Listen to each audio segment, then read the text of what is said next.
खबर उत्तर प्रदेश के फतेहपुर जिले से है, जहां पे आपको बता दें कि रायबरेली में हुई मॉब लिंचिंग की घटना के बाद भाजपा सरकार के कैबिनेट मंत्री राकेश सचान और असीम अरुण, जो कि उत्तर प्रदेश सरकार के अनुसूचित जनजाति कल्याण मंत्री है, वो आज परिजनों के घर पहुंचते हैं, उनके माता पिता से मुलाकात करते हैं। वहीं उस पूरे परिवार को 13,25,000 रुपए की आर्थिक मदद देते हैं। साथ ही में उसकी पत्नी को जो है पेंशन देने की भी बात करते हैं। साथ में उसकी जो छोटी सी बेटी है उसको पढ़ाई के लिए हर बार 2,500 रुपया देने की भी बात करते हैं। 2,50,000 चेक है, 4,12,500 सीधे खाते में आपको।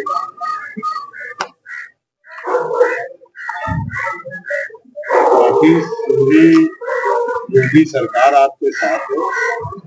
जिन जिन लोगों ने दोषी हैं, जो लोग, उनको सख्त कार्रवाई होगी। कार्रवाई हो रही है। 12 लोग आपको बताया कि 12 लोग जेल जा चुके हैं। 22 लोगों को पुलिस ने चिन्हित किया था, जो बचे हैं वो पकड़े जा रहे हैं।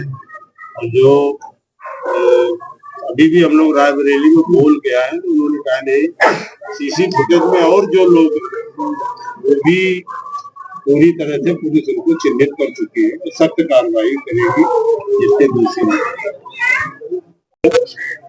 बाल सेवा तो हमारी एक योजना है, कोरोना के समय समाज कल्याण में लागू, जिसको 2,500 रुपए पढ़ने लिखने के लिए पेंशन 25 साल तक वो मिलेगा। शादी के लिए भी योगी सरकार तो सभी पुत्रियों को 1,00,000 रुपए दे करके कर रही है। जब शादी के नंबर आएंगे तो हम सब लोग हम मिलजुल के बढ़िया, आपकी बेटी है इसकी शादी में जो मदद होगी वो भी हम लोग हर तरह से हम लोग साथ हैं आपको। ठीक है, पूरी तरह से न्याय मिलेगा। बेटी भी अच्छी नर्सिंग है तो उसको भी हम लोग कोई अच्छी नौकरी में जो भी हम लोग कोशिश करेंगे, जो नियमों में होगा वो सब आपकी मदद में सरकार पूरी तरह से करता है। माननीय मंत्री जी आए हैं, समाज कल्याण मंत्री आज आए हैं। क्या सांत्वना दी है परिवार को और इनकी क्या डिमांड है? रायबरेली के ऊंचाहार में एक बहुत गंभीर घटना हुई, जिसमें हमारे फतेहपुर निवासी 38 वर्षीय हरिओम जी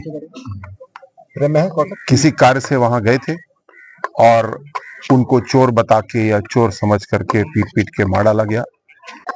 इस अत्यंत गंभीर घटना को आदरणीय मुख्यमंत्री जी ने उसी गंभीरता से लिया। माननीय कैबिनेट मंत्री राकेश सचान जी और मुझको निर्देशित किया कि हम जाके घटना की जानकारी भी लें और पीड़ित परिवार से बातचीत भी करें। ये गंभीर घटना, कुछ विरोधी तत्व पूरे उत्तर प्रदेश में एक अफवाह फैला रहे हैं कि चोर आ गया, ड्रोन आ गया। मैं सभी उत्तर प्रदेश वासियों से अनुरोध करूंगा, उनको सूचित भी करूंगा और सचेत भी करूंगा कि ऐसी किसी अफवाह पे विश्वास ना करें। उत्तर प्रदेश की कानून व्यवस्था इतनी अच्छी है कि उसको कोई बिगाड़ नहीं पा रहा, लेकिन एक अफवाह फैलाने का प्रयास विरोधी कर रहे हैं। हम लोग होशियार लोग हैं, हमें होशियारी बरतनी है। ऊंचाहार के कुछ लोगों ने मूर्खता की और अपराध की हदें पार कर दी। हमारे साथी हरिओम के साथ में मारपीट की और उनकी हत्या कर दी। इस संबंध में एफआईआर भी दर्ज की गई। कुल 21 लोग अभी तक चिन्हित किए गए, जिनमें से 12 गिरफ्तार किए गए। एक अपराधी ने पुलिस के ऊपर गोली चलाई तो वापस उसको भी गोली का जवाब गोली से दिया गया। आने वाले समय में सभी गिरफ्तारियां भी होंगी और न्यायालय से सबको कठोर सजा भी दिलाई जाएगी। परिवार को लगभग 13.5 लाख रुपए की तत्काल राहत हमने दी है। समानता ये पत्नी के पास रहती है, लेकिन क्योंकि पत्नी हरिओम जी की और पिताजी अलग अलग रहते हैं, तो दोनों के बीच में इसको बराबर हमने वितरित किया है। साथ साथ जो पेंशन आदि की व्यवस्था वो भी की है। और आने वाले समय में दोनों बच्चे, यानी कुसुम जिसने बीएससी नर्सिंग किया हुआ है और शिवम जिसने और पढ़ाई की है, इनको हम लोग आउटसोर्सिंग के जरिए मजबूत नौकरी देंगे ताकि परिवार अपने पैरों पे खड़ा रहे। सर, विरोधी, जैसे कि बताया आपने कि विरोधी तत्व इस तरह से फैला रहे हैं, कौन है विरोधी? क्या राजनीतिक दल के लोग हैं कि किस प्रकार? ये पश्चिम से एक सिलसिला आप देख रहे हैं 1.5 महीने से शुरू हुआ कि ड्रोन आ गया, चोर आ गए। न चोर है न ड्रोन है। ये कौन फैला रहा है ये आप भी जानते हैं, मैं भी जानता हूं। ये वो लोग हैं जिनकी जो दुकान थी अपराध के जरिए चलती थी उसको बंद किया गया। आज योगी जी ने हमारी सड़कों को सुरक्षित किया है, हमारी बहनों के लिए सब कुछ व्यवस्था की है, किसी प्रकार की कोई अपराध बचे ही नहीं। तो हम लोग को इस बात से होशियार रहना है, ऐसी किसी अफवाह पे विश्वास नहीं करना है। अगर कहीं कोई ऐसी बात दिखती है, शंका होती है, तो कानून को अपने हाथ में नहीं लेना है, 112 में लाना है। पुलिस आएगी, पुलिस आकर के उस चीज का हल निकालेगी। जो ऊंचाहार की गलती है, जो ऊंचाहार का अपराध है, मैं ये चाहूंगा कि पूरे उत्तर प्रदेश में दोबारा कहीं ना हो, और जिन्होंने ऊंचाहार में ये घटना कारित की है उनको ऐसा सबक सिखाया जाएगा कि वो और उनकी पीढ़ियां भी याद रखें। सर, अखिलेश और आजम की मुलाकात भी किस तरह से उसको आप देख रहे हैं? उसकी चर्चा बाद में करें। जी जी। इसी को लेकर आज जो है अखिलेश ने कहा है कि इसको भाजपा बेचने का काम करे, कैसे देखते हैं उनकी राय? जयप्रकाश नारायण जी यानी समाजवादी नेता जिन्होंने गरीबों के लिए काम किया, समानता के लिए काम किया, कांग्रेस के भ्रष्टाचार, अत्याचार, इमरजेंसी के दौरान खासकर विरोध किया। आज अखिलेश यादव जी ने एक योजना बनाई, एक अमीर लोगों के खेलने कूदने का क्लब बनाया, जिसमें ऊपर हेलीपैड बनाया, उसमें कोई शायद 10वीं 9वीं मंजिल पे स्विमिंग पूल बनाया, 5 स्टार के कमरे बनाए। क्या ये समाजवादी योजना होती है? जयप्रकाश नारायण जी जो अति सादगी का जीवन व्यतीत करते थे, क्या वो ये सिखा के गए थे? इसके विपरीत Bharatiya Janata party double engine की सरकार सबका साथ सबका विकास के लिए काम करती है, प्रधानमंत्री आवास देती है। जहां हम लोग खड़े हैं यहां भी प्रधानमंत्री आवास परिवार को मिला है। 80 करोड़ थालियों में रोज हम राशन परोसते हैं। ये सही मायने में गरीबों की योजना होती है, समाजवादी योजना होती है। ये हेलीपैड, स्विमिंग पूल जैसी योजनाएं ये समाजवाद के छलावा है। इसके विपरीत योगी जी ने जो 200 करोड़ रुपए लगने थे, इसमें 867 करोड़ रुपए अखिलेश जी ने लगा दिए, एक सोसाइटी बना के उसको समाप्त किया है। एलडीए को योजना दी है और यहाँ कोई 5 स्टार चीज नहीं बनेगी। यहाँ पे जयप्रकाश जी के आदर्शों के अनुरूप सादगी वाला काम होगा, सबको जोड़ने वाला काम होगा। अमीर जादों का क्लब यहाँ पे नहीं बनेगा। सर, कुछ तो मुलाकात के बारे में कह देंगे। 2027 के चुनाव को लेकर मुलाकात की थी। किसकी मुलाकात? अखिलेश जी गए थे उनके आवास पर, खुद मुलाकात ये किया। तो वो बताएंगे, मैं क्या बताऊंगा। Thank you. ये घटना अभी जो हमारे फतेहपुर के निवासी हरिओम की 2 तारीख को निर्मम हत्या हो गई, और इस तरह से हत्या हुई जिस पर बड़ी गंभीरता से सरकार ने उसे लिया।